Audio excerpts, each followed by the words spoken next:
सदर पोलीस स्टेशनच्या अंतर्गत गड्डी गोदाम परिसर आहे। तिथे जैनुल सलीम कुरेशी 30 वर्ष वयाचा एक इसम आहे, जो यापूर्वी देखील त्याच्यावर विविध Sadar police station, Burdi police station, Yashodhara व इतर पोलीस स्टेशनमध्ये खंडणी, खुनाचा प्रयत्न, रॉबरी, नार्कोटिक्सचे असे विविध प्रकारचे सिरियस प्रकारचे ऑफेन्सेस त्याच्यावर दाखल झाले होते।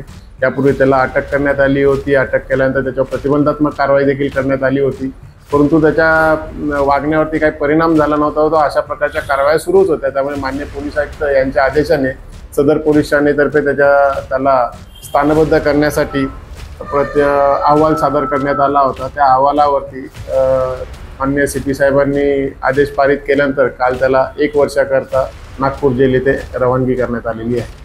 प्रवाशांना आम्ही हेच आवाहन करू की अशा प्रकारचे कुठली इलिगल कृत्य ॲक्टिव्हिटी चालू असतील तर त्याची माहिती त्यांनी पोलिसांना द्यावी।